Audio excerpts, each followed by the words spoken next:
So we're going to look at the example, or ensample as it's put there, of the city of Sodom, which we're told is an ensample to all those who would live ungodly. And before we left for Israel, we were given an itinerary and we were told what we were supposed to do. And what it was to be a field trip pretty much into the Bible. So we're going to use our Bibles during these classes, but we're going to have a lot of pictures and some video, hopefully, to share with you. And one of the things that we were told is to bring a pair of shoes and prepare to get dirty because it's going to be quite the trek. And in fact, Sister Charlene and I, somebody suggested to me, I was a little bit heavier at the time, and they suggested I might want to shed a few pounds before we went to the land of Israel. And I was very thankful for that suggestion because it certainly was helpful, although what they didn't tell me was, we walked about 6 kilometers a night in preparation for this, but Brantford is a little different than even here. It's completely flat, so there was no hills, and so we were just walking in the straight flat lands, and then when we got there, of course, everything's uphill both ways, so it was quite something else. But one of the things that we really want to drive home as we go through these studies together this weekend is that the words of 2 Peter chapter 1, verse 16, Peter says there that we made, let's look it up and look at the actual passage. 2 Peter chapter 1. He goes through and he's giving the evidence. He's telling the ecclesia there that they were with the Lord Jesus Christ in the mount, and they were eyewitnesses of what had taken place. So he tells them there that if you just come back into verse 16, he says, "We have not followed cunningly devised fables when we made known unto you the power and the coming of our Lord Jesus Christ, but were eyewitnesses of his majesty." And so he says, look, this isn't a bunch of made-up stories. This is reality. And we were there, and we were with him in the Holy Mount, and we heard that voice. And he goes on to talk about the more sure word of prophecy that we have. But that's the key issue, is that these are not a bunch of stories. Now, many of us grow up, and we hear the Sunday school stories of Abraham, of Lot, and Sodom, and ones like that we're going to consider, and the different kings. And these are the things that we grow up learning all about. And Mom and Dad tell them to us, our Sunday school teachers read them to us. But when you go to school, or you go to work, and you talk with your neighbors, what you find out pretty quickly is that a lot of people think that this is just a bunch of myths and fairy tales. And God gives us, though, evidence to show us that that is not the case. And so we'd like to turn in our Bibles to the record, the story that we read together quite often. That's Genesis chapter 13. So if you just open your Bibles up to Genesis chapter 13, this is one of the texts that really gives us a little bit of background. It's the story of Lot as he separates from Abraham. Remember, they come in chapter 12 out of the land of Ur of Chaldees together. They've gone down into Egypt for a little period of time, and then they come up out of Egypt. And in Genesis chapter 13, we have the situation where Abraham comes up. Now, this is a Bedouin tent, still in use in Jordan today. A little bit different, perhaps, than Abraham's. I don't know if you can spot the difference, and that is that over here there's a satellite dish, because there's a 60-inch plasma TV inside this Bedouin tent. What they actually do is they have little alligator clips, and they clip onto the power grid, and they hijack the power off the power grid, and so they usually set their tents up somewhere where there's power so they can still get their satellite TV. But nonetheless, other than that tent is pretty much the same kind of tent that Abraham would have dwelled in. So in Genesis chapter 13, verse 1, Abram went up out of Egypt, he and his wife, and all that he had, and Lot with him, into the south. And Abram was very rich in cattle and silver and gold, and he went on his journeys from the south even to Bethel, or Bethel as it's called in the land, unto the place where his tent had been at the beginning, between Bethel and Ai. We call it Ai, it's actually pronounced Ai. Unto the place of the altar which he had made there at the first. And there Abram called upon the name of Yahweh. So here we have the situation in the very beginning of this whole story where they've come back from Egypt and they've got a lot of stuff, and that becomes a problem. And quite often that's the way it is with us. The more we get stuff, the more it weighs us down on our walk towards the kingdom. And this creates a problem for Abraham and for Lot, his nephew. So we read in Genesis chapter 13, verse 5, Lot also, which went with Abraham, had flocks and herds and tents, and the land was not able to bear them, that they might dwell together, for their substance was great, so that they could not dwell together. So you got all this stuff, and you got nowhere to put it, and there's not enough pasture land for the two different sets of shepherding servants, and so what happens is there ends up being a strife between the herdmen of Abraham's cattle and the herdmen of Lot's cattle.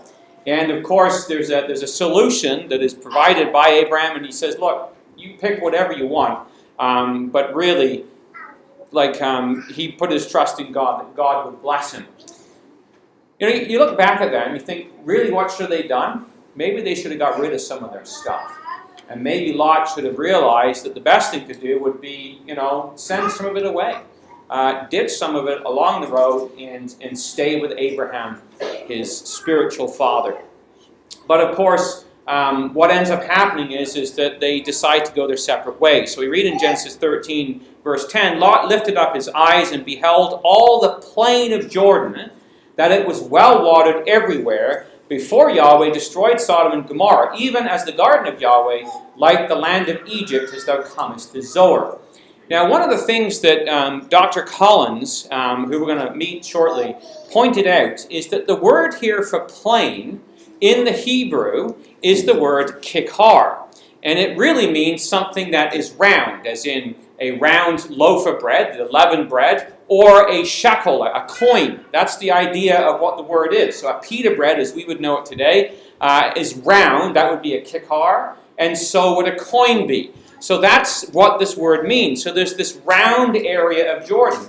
And he read that, and he was sort of like, well, this is interesting, because they, at the time, Lane and Dr. Collins were in I, and they were doing some excavations, and they were working there, and they were reading the Bible text, and they looked at it and they said, well, if Sodom is at the bottom of the Dead Sea, or the south end of the Dead Sea, which is where one of the previous archaeologists, a man named Albright, had said that it was, how is it that Lot was able to stand here and see it? Because the problem is, this is the Jordan Valley here. You can see the Yarden, as it's called, the Jordan. It goes into the Dead Sea. And if he's in Ai, this is the Kikar. This is the disc-shaped area, the flatland at the bottom of the Jordan River, just before it empties into the Dead Sea. And so Collins is going to tell us how that the scholars missed this. Now, we've got several clips of video as we go through this, because to me, I can tell you the story, but it's somewhat better to have it come from the horse's mouth himself. So this is Dr. Collins. He is an archaeologist who's worked with Lane for the last 30-some years. He is a Christian, and he works out of Trinity Western, I think it's called, University in the States. And so what we're able to tell the scholars now is, okay, you guys, I know you guys don't respect the Bible. I know you guys have dissed the Bible most of your careers. But because you didn't follow the biblical text, you have interpreted the Bronze Age in this region in a mistaken manner. If you had followed the biblical text, if you'd taken the story of Sodom and Gomorrah and the cities of the plain literally, you would have found these cities a long time ago, and your understanding of the Bronze Age in this region would be light years ahead of where it is now. So, since you guys missed it, we followed the Bible, we found it. Now, you guys are going to have to play catch up, because now we're going to tell you what the region looks like. So his point is that the scholars, for all these years, have missed it. And what they criticized him for is taking the Bible too literally. When it says that, Lot lifted up his eyes from Ai and he saw the city of Sodom, well, you can't really take that literally, Dr. Collins. So he did take it literally and said, well, if that's what the Bible says, then we should be able to see the city from Ai, from Ai as we would call it today. So this is just a map that gives you an idea of what this area would look like. And coming right into the Middle East area, the Rift Valley, of course, which the Jordan Valley is part of, comes right up from Africa. You can see the Dead Sea at the bottom there. And it comes up to the Kikar of Jordan, or the circular disc, And as we kind of rotate around, you'll see how that basically there's mountains all around it, but it's a bit of a plain here in the middle. There's Ai, and there's Bethel there, and this is where Lot was. And the vantage point from here you can see in this area, but there's mountains all along the side here that you can actually see the Dead Sea from. So if he was standing there on the mountain by Ai and looking out to this area, Jericho we just passed, over on the very far distant edge of it, there's 6 or 7, or actually it's about 13, of what they call Middle Bronze Age tells, or mounds, that are, he'll explain to us later on. There's Tel et Tanu there. This is the main one, that is Tel al-Hammam, which has been identified as Sodom, and we'll look at the evidence for that. This is Tel et Tanu, which is again is a Middle Bronze Age city. And then there's Tel Rama that sits out just a little bit from this, and they still sit there today. There's buildings all around them, but these are archaeological sites in Jordan. Tel Kafraim, who he believes possibly is Gomorrah. And then there's Tel Barakat, Tel Tahuna, up to the left there as well. So this is the area of Sodom, just sort of to give you an idea from a bird's eye view. Well, this is where they headed off to, and he figured, well, if you had to see it from Ai, then the biggest of the Middle Bronze Age cities in that area should be Sodom, because it was head over those cities. Whenever the Bible lists off a series of cities, it usually begins with the largest one, and that's the head of the cities, and of course Sodom is with King Bera. So this is Dr. Collins, and we're standing right on the mound of Tel al-Hammam, and he's explaining the geography of the land and the lay of the land. This is where the rubber hits the road.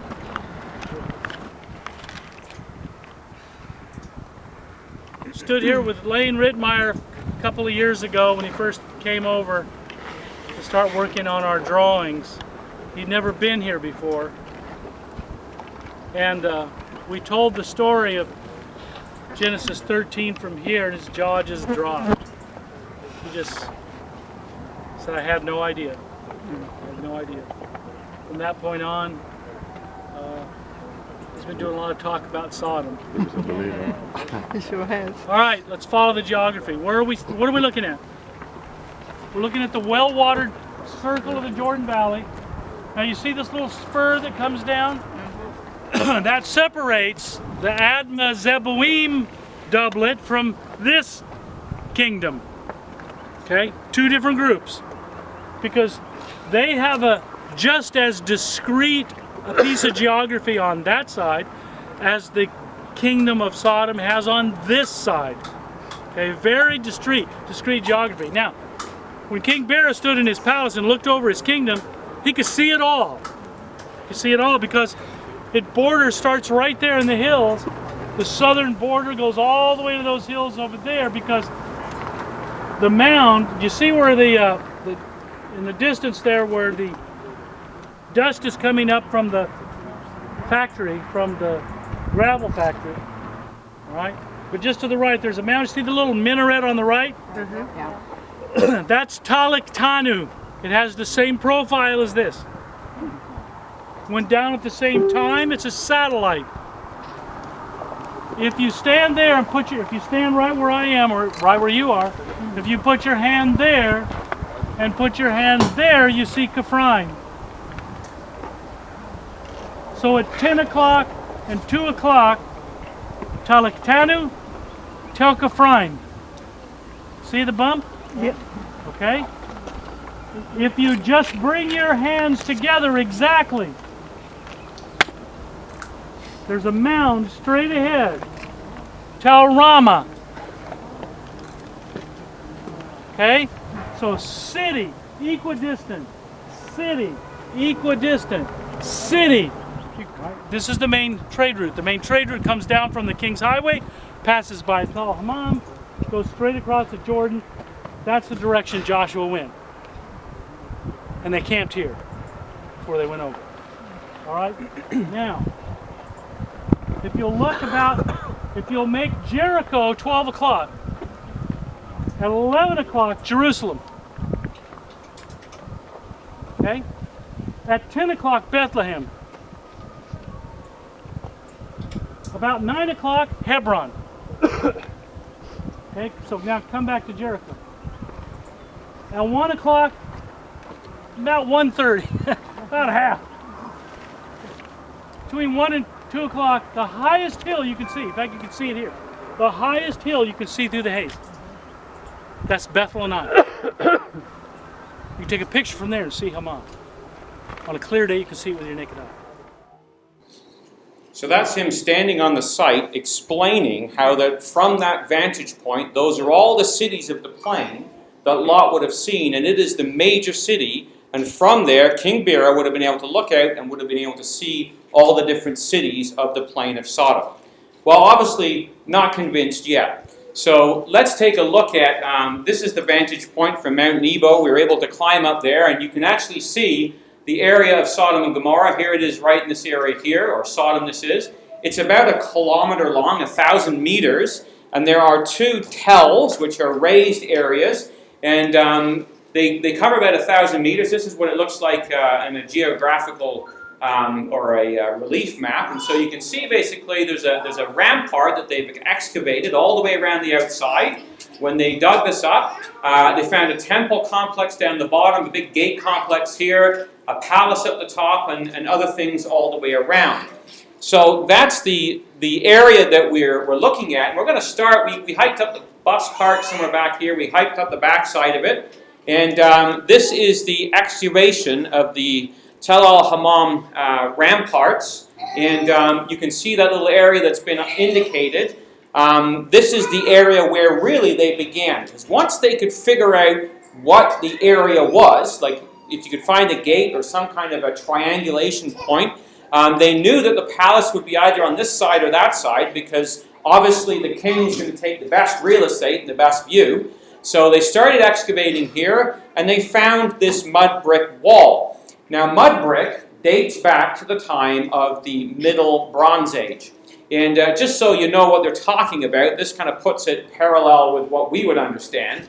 Abraham is around the year 2000 BC, so that is the time period of the beginning of the Middle Bronze Age. And then you got Jacob living in that time period. Moses is at the end of it. And by the time you come to King David, that's what they call the Iron Age. And the Bronze Age era, they didn't have iron tools to carve rocks and so on and so forth. So what they did was they made a lot of their rocks out of mud brick. And here is the mud brick here. This is from the site of Sodom. And you can actually see these bricks are 3,500 years old to 4,000 years old. And they're all buried under the ground. Now, for the untrained eye like me, when we got there and we saw this, I'm just like, looks like a pile of rocks. And that's pretty much what it is, because you have to dig down. So they would dig down, and here they are uncovering one of the ramparts. In fact, Dr. Collins gave me the slide to sort of show this is the Middle Bronze Age rampart in the middle area there. And there's Iron Age city walls that are built up and over top of it roundabout. And this goes all the way around this entire city. So the whole kilometer is rounded or circled by this Bronze Age rampart. So this is the area, and we think of that psalm, walk about Jerusalem, tell her towers, mark well her bulwarks. Well, this is the ramparts and the towers that would circle a city for defensive means. So there's the archaeologists digging away, and this is the upper city. And throughout all this area here, they dig these squares. They're about 6 meters by 6 meters that they dig down, and they're going down many, many layers to try and find the Middle Bronze Age area, because this area had already been identified as a historical site.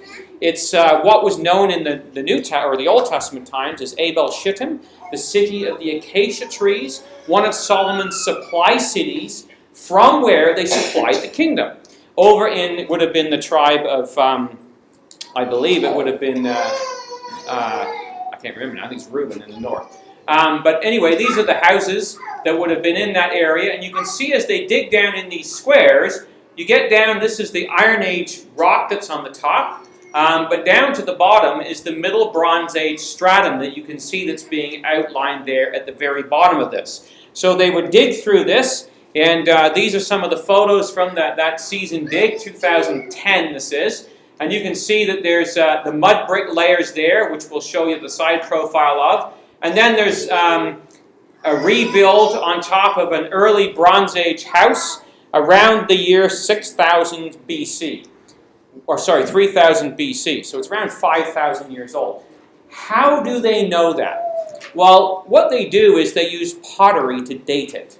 And for me, pottery was one of those things that, didn't really go high on my radar until this trip. In fact, my wife Charlene and I, we would drive along and you'd see pottery studio. And she'd be pointing out, oh look, there's a pottery studio. And somehow gravity grabbed my foot and pulled it closer to the accelerator. And we'd go quicker by one of these things. But this is how they did it. Because if you thought about, if we were to take one of the old farms around here and you were to dig it up, and somebody would say, well, this is actually an ancient Native American settlement, And you say, oh, really? That's really neat. You start digging down, you dig down, you dig down, you get right down to the very bottom, and you uncover some Tupperware. Pretty much now, this is not ancient Native American. This is like 1970s, 60s, somewhere around about there. And we could tell within a pretty clear time period what it was. Well, the same is true back then. They knew what the different pottery was at different times because of the technology of creating it. So whether there was a pottery wheel that was used, how it was fired in a kiln, the different things they can tell. So this is when all of a sudden pottery became very interesting. So here we are walking amongst the ruins. We were there in the off-season, so it's a little bit overgrown because it would grow through the summer. And we were there in November, same time we are this part of the year right now. And as you walk through this place, we came to the very top of the tell, to a place that he has identified as King Bera's palace. So this is it, right at the top of the tell, and it's at the best profile where he put his palace, and he's going to tell us a little bit about it. This is a huge Middle Bronze Age palace. All this reddish colored mud brick, call it the Red Palace. All the walls were plastered. The height of this one wall is preserved higher than I can reach. Okay. So it's a massive palace. It goes all the way down to the edge of the tell, to the rampart. You walked on it going all the way up. It seems to go that direction, maybe 20 meters or so. So the palace is maybe 40 meters by 40 meters, something like that. Sits right on the edge. It's Middle Bronze Age. Got to be King Bera's palace. If this is Sodom, that's King Bera's palace. You can see why he put his palace right here. I mean, look what he's looking for. This is his kingdom. Well, look at the geography when we get to the other side. But this is it. Right down here, some of the plaster from the upper story. There was an upper story. This is floor plaster from the second story. So King Bera's probably tromping around on that floor. Okay. This is coming from up. Okay, there's pieces of it everywhere. And so this is typical kind of plaster. But the interesting thing about it is, feel that. That went through some heat. That thing's hard. So this is where we get all these hard mud bricks that are fired like pottery, coming from the upper stories of this palace. So obviously it got very hot when it burned, and that was the end of the city. That was the end of the civilization. The next 700 years. So this is pretty exciting to me. King Bera's palace, that's what I call it, because I don't know what else you call it. So there you have it. There's the mud brick, and the interesting thing is he talks about the pottery, or the floor of King Bera's palace. So you can see some of the mud brick there. We were there in the off-season. This is 3,500 years old, so they've covered it up, all these black tarps everywhere, is because it's not been exposed to any fresh air or water or anything like that in thousands of years, so they cover it so that it doesn't get destroyed. And you can see here, these are the mud bricks, and there's plaster on the wall, so if we just zoom in on that, you can see the mud brick construction at the back, and then the plaster that's on the wall that he was talking about. Now, this is a piece of that wall plaster from the site, and actually on the back of it, you can actually see where one of the mud bricks was indented into this, because although we see all the mud bricks today, Back in that day, they're like we are today. They don't just have studs and bricks on the walls. They would decorate them, and they would plaster them over so that they would be all shining white buildings, because that would be the veneer on top of whatever it was constructed out of. So that's one of those pieces of the floor. That's actually the wall. The piece of pottery or mud brick that he had that's on the plaster from the floor, this is actually one of those pieces. Brother Stan Isbell and I decided we would share it, so we busted it in two, and that's the other side. I did ask permission, by the way, but like that's one of those pieces of plaster. So this is the very plaster from the floor of the palace in the city of Sodom that King Bera would have walked on, as he said, and Lot would have walked through as well. Now, granted, we're just going on hearsay so far. So let's just follow this through a little bit further and see if the evidence is a little bit more convincing.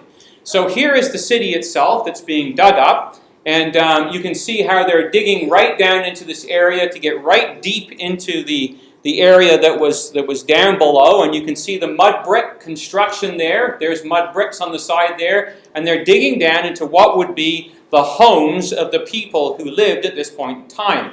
And again, they're able to identify the period of time based on the pottery that they're digging up and they're pulling out. And there's all kinds of pottery from this period. Here's a bowl that they dug out, and they took it out and they cleaned it up, and that's what it looks like. It's got this very marked or specific drawing on the side of it. And we were able to bring home some of these pieces with us. This is a similar piece than the one that's there. And they have a water pot that they're digging out here right out of the ground. And that water pot is being lifted very carefully. And this is right from the time period of the city of Sodom and Gomorrah. And all kinds of little cups and pots and whatever else. And this one here actually is like the one with the painting on the back of it. And that's one of the reasons why they know that this is the Middle Bronze Age time that dates right back to Abraham's time, is because the way these pots were made, the way that they were fired, how they were painted, and the things that were there. And you're quite welcome to come up and have a look at this stuff afterwards. I'll remind you that, what happened to the people in Sodom who didn't live according to the law and broke the commandments of stealing, whatever else, what happened to them. I'm not worried about anything walking away. So, but here's a little interesting thing.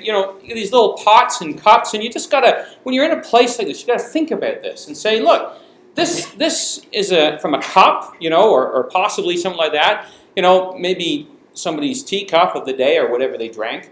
And we don't know. But there was a whole ecclesia in this area. This could have been the cup that belonged to Lot himself, for all we know. There's like a jug handle here from a larger jug. This would be a big water pot that they would have held onto, or maybe a big one with two sides. But these are all pots from their discard pile. And the discard pile, by the way, is huge. Like it's about 12 meters in diameter and stands several meters high or feet high. And it's all the stuff that they couldn't find mates to. But here's another handle to another cup as well. And this is all there. It's all evidence. Because, see, for the longest time, people turned around and said, well, the Bible's not true because the city of Sodom, like, what a ridiculous story. How is that even possible? It just can't be. But we have all this evidence that's laid out there. And there's all kinds of different stuff. And this is you can see the color of this pot. This is similar. This is from a serving dish or a pot that would be used. And on the back, there is all this calcified or sand that's been crystallized that's stuck to the back of this pot. And the interesting thing is this is also an Iron Age site. It dates to the Roman times as well. And they know what strata the Romans are on is because the Roman site has glazed pottery on it, like this little shard here. That dates from a technology from a different period of time. This was spun on a wheel, and it has those bubbles in it, which are characteristic of something spun on a wheel. And you can see the marks where they've actually made this. This is both from the Roman time periods. So those are the evidences that are there. So they knew this city was a city from the time period that they were looking for that was described in the Bible. And there's all kinds of different things that they pulled out of the ground. There's the bowl that's been excavated. And all tiny little things. This is a little perfume amulet that would be, your sort of, whatever it was, Chanel number 5 or something there like that of the day. And these were all those little things that we would have in our houses, and just the similar type of stuff that they would have that were destroyed at this point in time. And that's the pile we got it from, and again, we got permission to do that.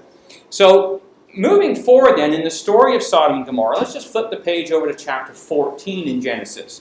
Because here we have the next piece of the narrative. It's the battle of the kings, Kedorlaomer, who comes up from the south, or comes from the north, from beyond Damascus, and he travels all the way down to the south, to Ezion-Geber, to the Paran wilderness, and he's down there from where he would get brass from the mines that have been found down by Elat. And then they traveled back up to Hazazon Tamar, which we know as En Gedi, but it comes up as Hazazon Tamar in the Bible. And then past the Dead Sea, they came up, and of course there was a great conflagration in the battle against the kings of Sodom and the 5 kings that ally with him against the kings of the south. And of course, the kings of Sodom lose that battle, and they go up, they plunder Sodom, they take Lot captive, and they go all the way up back to their own city. Now, what's interesting about this is in the narrative, it describes these slime pits. I don't know if you ever picked this up before. Genesis chapter 14 and verse 8, there went out the king of Sodom, the king of Gomorrah, the king of Admah, the king of Zeboim, and the king of Bela, the same as Zoar, and they joined battle with them in the valley of Siddim. Right? So Siddim is the field or the plain. And of course, during this battle in verse 10, in the vale of Siddim, it was full of slime pits. And the kings of Sodom and Gomorrah fled and fell there, and they that remained fled to the mountain. Well, as we're driving down towards Masada, this is that slime, or one of these slime pits that has appeared today, because the Sea of the Dead Sea is at the same level it was back in the time of Abraham. It was much higher for many years, but it's back down to that same level. So what happens is that it erodes underneath. And this is that exact sort of description of these slime pits that are found there. So the word slime in the Strong's Concordance is kamar, which means to boil or foam, to be reddened, to daub. And the idea is the Theological Word Book of the Old Testament says, it's cement, mortar, clay, the clay of the area, particularly Palestine, and a pit, of course, is simply a pit or a well. So that's the idea, and that is the slime pit there. So as we're driving down there, Lane pointed out to us these pits along the way, and there's a sign there that says, danger, open pits. Because the problem is, the Israelis are a lot like us. You could go to a resort, and you could go and pay your, a couple hundred shekels or whatever it is to go paddle in the Dead Sea and get all its mineral properties and whatever else. Or you could just stop your car at the side of the road and walk out across the land and hop in the Dead Sea for nothing. The problem is that these caverns have developed underneath a lot of this area, and they just open up and people fall in them, like the king of Sodom would have done. Of course, clothed with all kinds of armor and whatever else, it would have been really difficult to get out. So it's a very dangerous area. But when we look at this, we read in Genesis 14:11, they took all the goods of Sodom and Gomorrah, all their victuals and their supplies basically, and went their way, and they took Lot, Abraham's brother's son, who dwelt in Sodom, and his goods, and they departed. Now Abraham, back in his tent, in the area of Hebron at the time, in chapter 14, verse 14, heard his brother was taken captive. He arms his trained servants that were born in his own house, 318, and he chases after them even unto Dan. And so they went up into the north, the area of Dan, which is also called Laish, as we'll see later on, and they fought and they won, and they brought back, in verse 16, all the goods, and his brother Lot, and the goods, his goods, and the women also, and the people. What is interesting, though, in this whole situation, of course, Abraham comes back and he meets Melchizedek in Jerusalem, and the whole thing where the king of Sodom wants to pay him off, and he says, not a chance. But when we look at that, and we say that Abraham brought back all this stuff in Lot, what's interesting to notice about Lot is he did not join in the battle. He did not go with the king of Sodom to defend the society of Sodom against what was going on, which is very interesting. He hadn't participated. It just tells you a little bit about Lot. Even though he'd made some bad choices, here we find him remaining separate from what was going on. Well, fast forwarding then to the time when the angels arrive, and really it should have been sort of one of those notes to Sodom, like after he'd been taken away, he's reintroduced to Abraham. At that point in time, he sort of said, Abraham, never mind this, I'm coming with you. But he stayed. And brothers and sisters, how many times do we have to go through things like that in our own lives, where God maybe resets the clock for us, presses the reset button, and we're brought back to a situation where we should really stop and evaluate, how did we get to this place? And think about that and maybe make some changes. Well, Lot, unfortunately, just doesn't do that. So later on, we have the arrival of the angels, because God has decided this city is so wicked, it needs to be destroyed. And so we have then the city, and the angels come to the gate of the city. Well, this is where the gate complex is. There is usually one major gate in any city, because of course you'd only want to defend one major entrance, and it's been found in the lower area of the city. Chapter 19, verse 1, there came 2 angels to Sodom at even, and Lot sat in the gate of Sodom. Lot, seeing them, rose up to meet them, bowed himself with his face towards the ground. And so we know that there was a gatehouse. So Brother Lane and Dr. Collins basically said, well, we've got to locate the gate, because we know there's a gatehouse, because it tells us there's a gatehouse. That's also how they knew that there was a wall around the whole city. And the first thing they started looking for was a rampart, because it says if there's a gate, that means there has to be a wall. So if we could locate the wall, we could follow the wall around, we could probably locate the gate, and that will help us figure out where everything else is in the city. Well, here is Dr. Collins standing on top of the wall that they found, and they found some very distinctive gates. There's Brother Lane, who has worked closely with Collins for years, so he got called in to help draw some of the sketches of what this area would look like. And here's one of those sketches. They found this gate passage, and then there's this wall that had been put up that during the intermediate Bronze Age, filling in this gate. So it's like shutting the door. Rather than closing a door made out of wood, during a time of siege, they would actually build a wall in front of that area so that it was much more difficult to get in. Well, that wall is still in existence today. Lot sat in the gate. Well, here's one of the gates, and there's Dr. Collins there with this wall that has been blocked off during the intermediate Bronze Age. And there you see it in the diagram that Lane drew. So they knew roughly where the gate of the city was, but this wasn't really the main gate. It was just a small passageway. So they were looking for this main gate of the city, and they kind of had an idea roughly where it would have been based on the topography of the land. And Lane at the time did a bit of a diagram saying, well, it's got to be, we know roughly the age of it and what it would have looked like. And so he sketched up this idea of a second story, probably a couple of towers they could look down from to guard this gate to the city. Well, after we'd left, in the year 2012, the following year, they made a major discovery, and that was the gate complex. And this is an aerial shot of it, and this was just stuff that's recently been published by Collins. I've had it for a little bit, but wasn't allowed to use it right away, only because he hadn't published it himself yet. So here's what it looked like. You can see the Middle Bronze Age city wall there, and then you have this whole gate complex and this tower that's in behind. And so they found, first of all, this little narrow passageway, and then they were sort of like, okay, as we're digging here, this has to be the structure. And there was an outer wall, and there's a bench on the inside, and we'll talk more about city gates. And so they were pretty excited, but it was right at the very end of the season, and they couldn't excavate. So they had to wait till the next year. So the 2013 season rolled around, and Lane joined them again and took his wife Kathleen with him. And so they were there kind of mapping out, knowing what they knew about the Middle Bronze Age cities. They kind of could say, this is roughly where we figure everything should be. So they planned it out and started digging, looking for this gate complex. And here's just a couple of shots of the archaeologists as they dig down. There's these ropes they put across where they figure this roughly should be.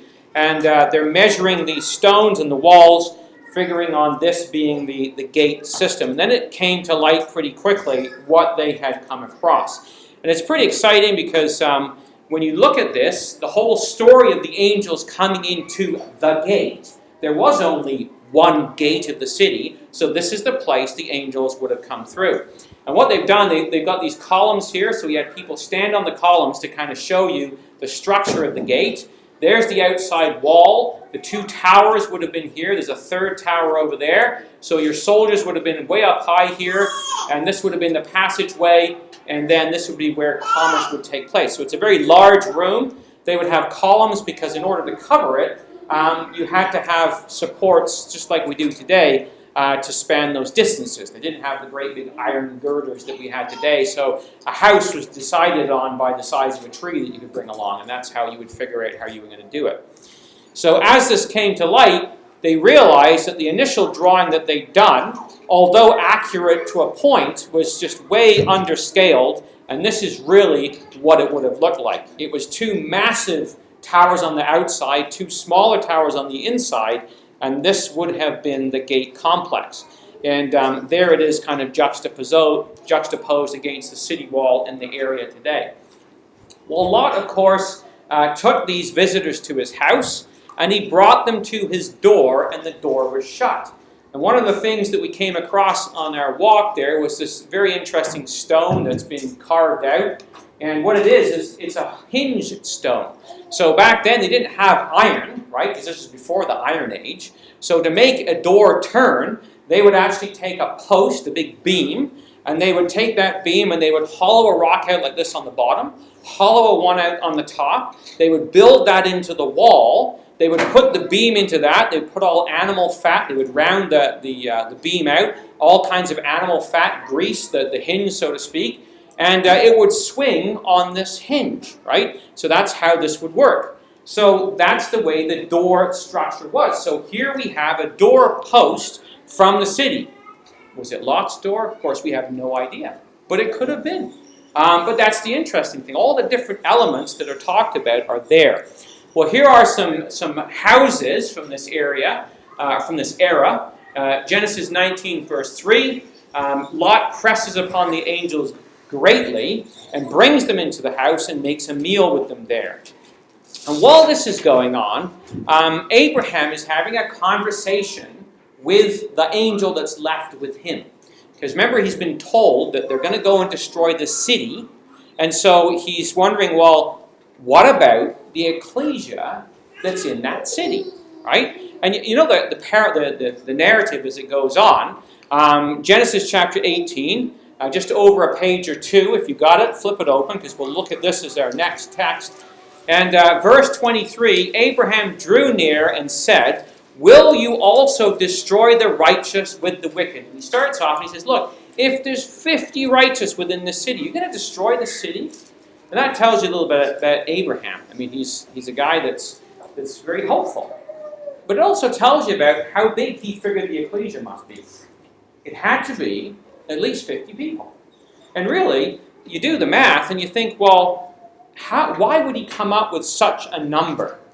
Well, the issue was this. If you remember back in Genesis 13, verse 5, the land could not hold all of the servants and the people and the stuff that they had.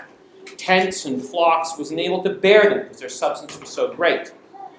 Remember in chapter 14, when Abraham had come to rescue Lot, he'd taken 318 of his trained men that had grown up in his house. Well, if he had 318 men, for every man usually there's a wife and perhaps a child or two. But if you just said 318 men, add a wife, that's 600 and some. Add one child, that's 1,000 people in Abraham's entourage. Now, most of them had way more kids than he did. But you take that sort of set of numbers and say, okay, if Lot had an equally great substance, let's say he had half of that. Let's say there's 500 people in Lot's entourage. Abraham says, well, at least 10% of them must still form the ecclesia of Sodom. Because these were Bible believers. They'd left the land of the Chaldees because of the call of God. What reason was there for Lot to stay in Ur of the Chaldees. Every reason in the world. Remember what it says? And if they'd been mindful of the city, like where they were going or what else, they probably would have stayed. So the only reason Lot went was because he was faithful. He's called righteous Lot in the New Testament. But of course, the story goes on in Genesis chapter 18, verse 23. Abraham's sort of, it almost seems like negotiating with the angel. It's almost the incredulity of Abraham. He can't believe this. He says, well, what about if there's 45? He says, well, I wouldn't destroy it if there was 45. 40? 30? 20? 10? And Abraham's realizing that the whole ecclesia of at least 50 people has fallen away. And we're down to less than 10 people at this point in time. And brothers and sisters, remember that.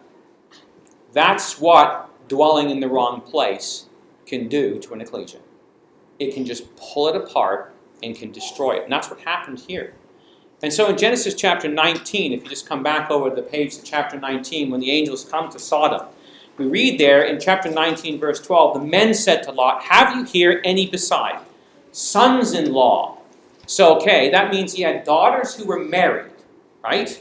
Have you sons, daughters, whatsoever thou hast in the city, bring them out of this place. So you've got sons-in-law that were already married to his daughters.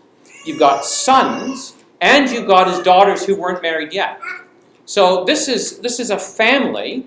If you've got sons-in-law, that means at least 2 daughters, because it's plural. Sons means at least 2 sons, because it's plural. And daughters means at least 2 daughters, because it's plural. So that's 6 kids at least. Add Lot and his wife, there's 8, right? And possibly more, plus spouses and grandchildren and so on and so forth. He says, bring them out of the city. So Lot goes out and he speaks to his sons-in-law, which married his daughters. And he says to them, up, get out of this place, for Yahweh will destroy the city. But he just seemed like, oh, Uncle Lot, here we go again. The father-in-law is going on. The Bible-thumping father-in-law that came from afar with all these visions of grandeur and all this belief in the Bible and Yahweh, the God of Abraham, and blah, blah, blah, blah, blah. We've heard it all before. Young people, sometimes that's our attitude. Mom and dad and going to meeting and blah, blah, blah, and all this kind of stuff, right? Remember this lesson.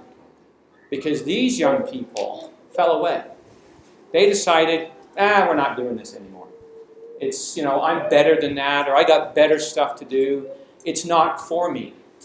And there's times in our lives where it isn't for us, because we're making wrong decisions. But don't ever think that that's where it needs to stay. God calls us out of this world. He deploys His troops, your parents, your uncles, your aunts, to bring you up in the nurture and the admonition of the Lord. He has invested the time of His servants in you. And the minute that you realize that I'm on the wrong track, God will be there to help you come back. And sometimes He has to redirect us through painful ways. But there's the story. He goes out and they just won't listen to him. Let's not be like that.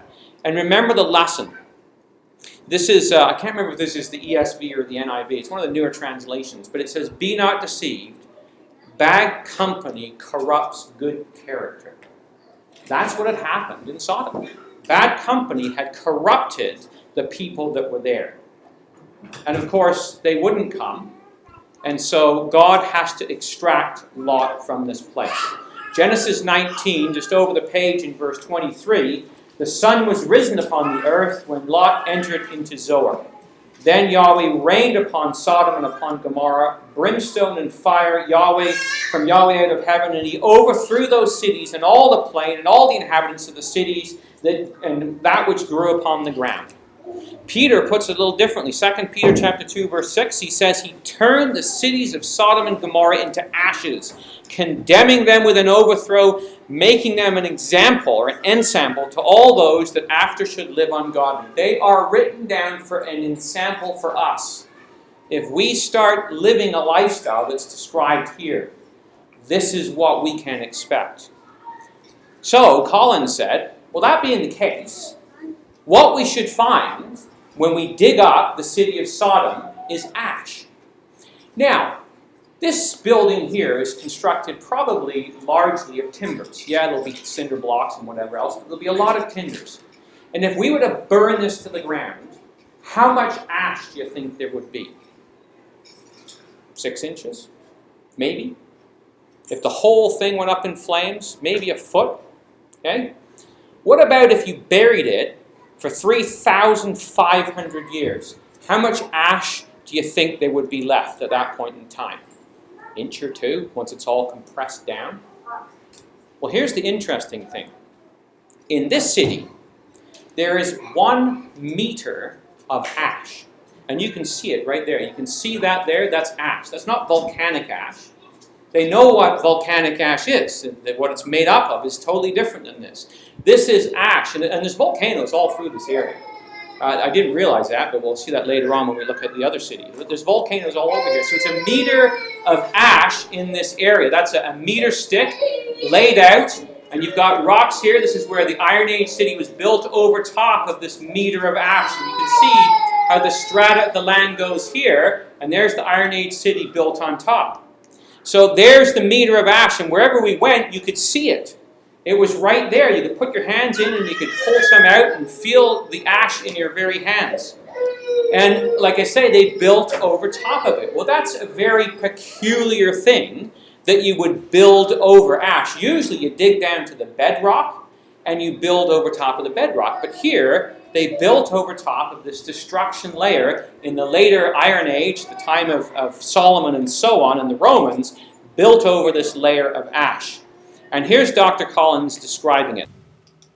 The Middle Bronze Age houses are all over the surface. You can see the inside of the MB City Wall foundation. Okay, and there's a street. All that's just the street that runs all along. But look down toward. Look at that ash. Look at the piles of ash next to the city wall. That's the ash of the terminal destruction. It's right on the surface. Here, right there. See that ash? The skeleton's coming out here. This is ash all through. We have skeletons. This is a bone sticking out of this bog right here, going this way. Now, did you guys hear what he said? Sticking out of the ash, skeletons, bones. Because again, he said, well, if this whole city was destroyed and the entire population wiped out in a moment, we should be able to find the bodies. Well, here they are. So here is an archaeologist, and she is covering these bones because they've been buried for so long. They cover them like an epoxy and enamel so they don't just disintegrate. You can see what she's doing there. And there is a bone from somebody from this period of time at the bottom of a layer of a meter of ash. And so there they are again. They're all over the place as they're digging through this area. Bones sitting in the terminal area. And what is interesting, though, is that, archaeologists from this time period, like really when you find bones, this is the way you would find them. You would find them in something called an ossuary, right? So if they were buried, right, they put the person in a tomb. It's kind of gross. The person rots away. They gather up the bones, and they put them in a little clay jar, sort of, or square little coffin thing called an ossuary. That's one way you would find bones. The other way you would find them is if they dug a hole and they just buried you in it because they didn't have time to do all of that, or you weren't rich enough to have a little cave with an ossuary. They just dig a hole and bury you. So you would get a skeleton buried in the ground. If it was a siege time, usually you would find a bunch of skeletons all kind of stuffed together, all intact, maybe arrowheads and stuff like that, and cleaved skulls and whatever, and you would see the evidence of it. That's what they found at Masada. That's not what they found here. What they found here was what they call human bone scatter. Now, Collins was telling us, one of his team, they're all volunteers, was a forensic doctor. And he said, this is the kind of thing that we would see, and he was from the army, with an explosion, where you would have fragments of bodies that are scattered all over the place. And that's what they found as they dug this whole area up. Not only that, but here's a leg, right? This is the bottom half of a leg. That's the femur up the top. This is the tibia and fibula. The tibia and fibula here, you actually 2 legs here, the legs together. But notice the toes. I don't know if you can just take a look at that there. Those toes are what they call hyperflexed toes. Now, if anybody was at the gym with us on the weekend, on Friday night, somebody lobbed a frisbee in my general direction, and my peripheral vision is not very good because I'm kind of blind. And I immediately, what do? I couch down and the toes flex up, bracing for the impact. Well, this body, this person, was dismembered with their toes hyperflexed. So at the instant that they were crouching for some kind of impact, their leg was blown off. And not only that, but the femur is charred. You can actually see it a little bit closer up. There's the bone scatter. We'll just blow up the femur there. And you can actually see how it's been burned off the end here. It's a charred femur. So, and then Colin says, okay, but that's all well and good. He says, but here's the interesting thing. Where's the rest of the body? And this is what they found all through this whole area. Site after site after site was these bones that had been blown to pieces, these bodies, buried under 1 meter of ash. And if we weren't convinced that that was Sodom, to me, this was the turning point. Because as he pointed out to us, well then what caused this? What is it possible to create a meter of non-volcanic ash burying a population that's been blown to smithereens? If it was a volcano, it would be like Pompeii. They've dug it up. You can see how the bodies are. They're all encased. Nothing like that. This was obliterated. So when you look at that, you also find the actual stones. Remember he was talking about the mud brick, the palace floor, how that it was hard-fired? 6,000 degrees Celsius is the temperature you would need to do that. And it's all through this whole area, this hard-fired mud brick. 6,000 degrees Celsius. And there's a roof. You can see the pattern of the straw that would have been laid, and they plastered over top of that. Hard-fired and infused with sulfur. Not only that, but he found this really odd thing. This is a shard of pottery here, Middle Bronze Age pottery from Tel El Hammam. And he sent it to the University of Nevada and said, look, can you tell me what this is? And they said, oh, that's no problem. That's trinitite. It's from the Nevada desert where they set off the nuclear bombs and did their tests. It's called desert glass. And he said, turn it over. And they turned it over, and it's a pot from the Middle Bronze Age. And so here you have a temperature that took the sand in the desert and turned it into glass as it cooked against this. And it's found all the way throughout, desert glass. This was 4 kilometers southwest of the Tel El Hammam site. So that's the evidence that's given to us in Genesis chapter 19. We read about it. Yahweh rained upon Sodom and Gomorrah brimstone and fire from Yahweh out of heaven, and overthrew those cities of the plain and all the inhabitants of the cities and everything that grew on the ground. But we end our class, brothers and sisters and young people, with just a little sober reminder. It's what the Lord Jesus Christ says in Luke, right? He tells us to remember Lot's wife. Just think about this for a moment. What was the situation in Sodom? What was the problem?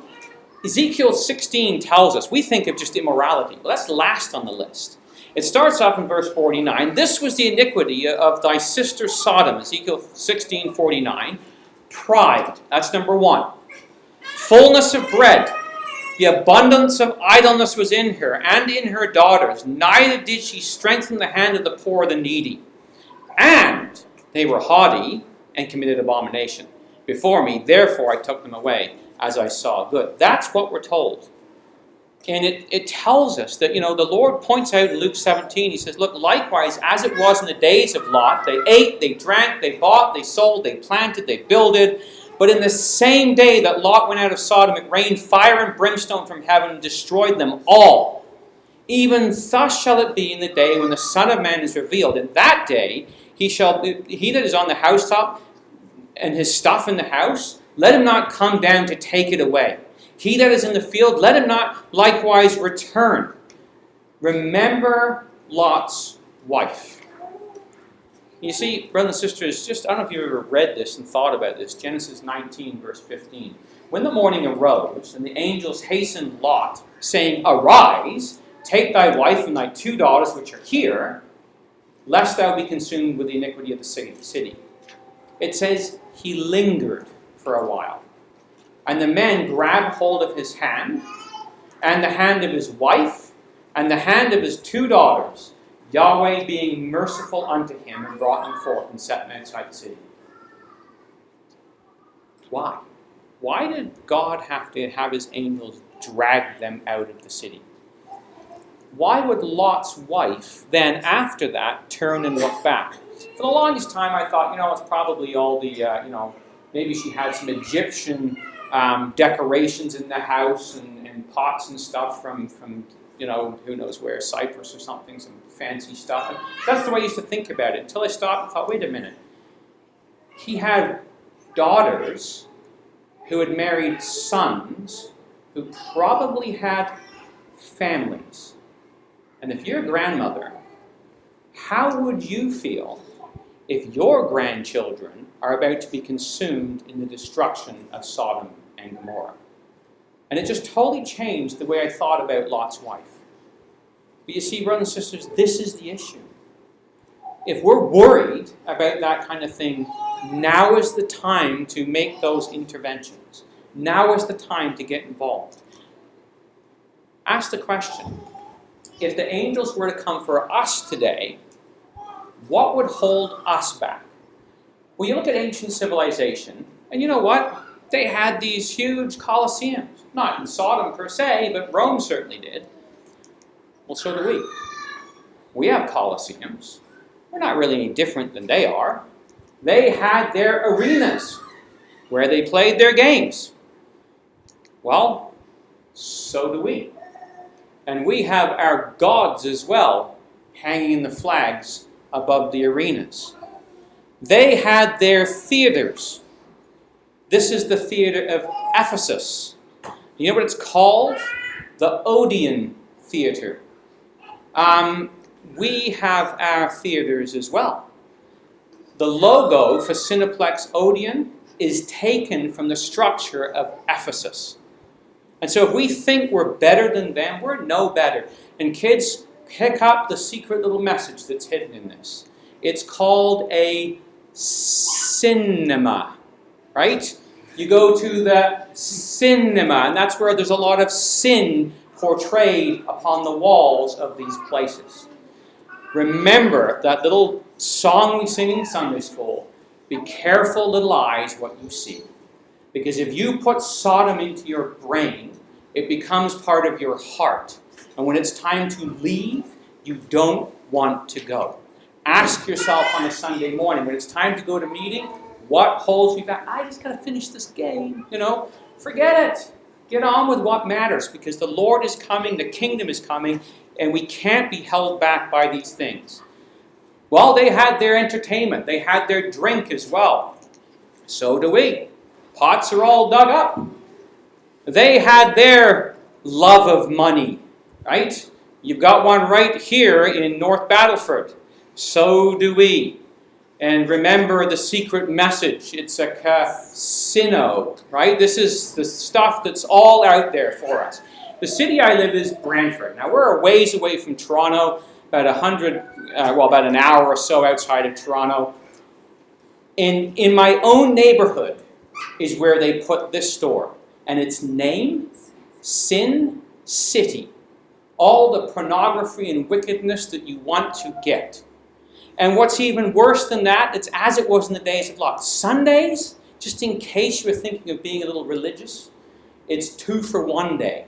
So you can sin twice as much on a Sunday, and it'll cost you less. But the price is the same. The price is death. And that's the world that we live in. But you know what? You don't even have to go out of your own house. You can just see what's around you. It's one of my favorite little cartoons. And it says it all, doesn't it? Pander to me. The world sees it, but sometimes we just don't figure it out. And see, the thing is Sodom is described in Jude as a place where they gave themselves over to fornication, verse 7, going after strange flesh, are set forth as an example, suffering the vengeance of eternal fire. The word for fornication in the Greek is ekporneo, the lust or glut that satisfies itself completely. And brothers and sisters and young people, that was destroyed in Sodom. And it's just one click away for every single one of us. And so, if we're struggling with this kind of thing ever, remember the sin of Sodom. Just unplug it. Forget shutting it down, just unplug it from the wall. Who cares if it crashes your machine? Probably better take a sledgehammer to it anyway. But get the thing out of our minds and out of our hearts. And young people, if you're struggling with this, talk to your parents. It's an issue that is going all over the world. It's in all the schools. It's in all the different societies we work in. It's in our ecclesias as well. Do not get swallowed up in the sin of Sodom, because we're told it's an ensample to us. God made them an ensample to all those who should after live ungodly. And there was just Lot. But what God did was he delivered just Lot, vexed with the filthy conversation or lifestyle of the wicked. For that righteous man dwelling among them, seeing and hearing, vexed his righteous soul from day to day with their unlawful deeds. But the Lord knew how to deliver the godly out of temptation, and to reserve the unjust to the day of judgment to be punished. God can deliver us, but we've got to turn to him. So the lesson for us, brothers and sisters, is to remember Lot's wife and also his children. Let's not be like them, swallowed up in the iniquity of the world that we live in, but let us hold on to the promises to Abraham, and not leave in Abraham's side to go to the well-watered plains, but hold fast to our ecclesia, to our brothers and sisters, and make that conscious decision that when the Lord returns, we want to be with him. And when the angel comes and knocks at the door, we're not worried about what's in the house. Drop it all, and we're ready and eager to go. That's the lesson for us of Sodom.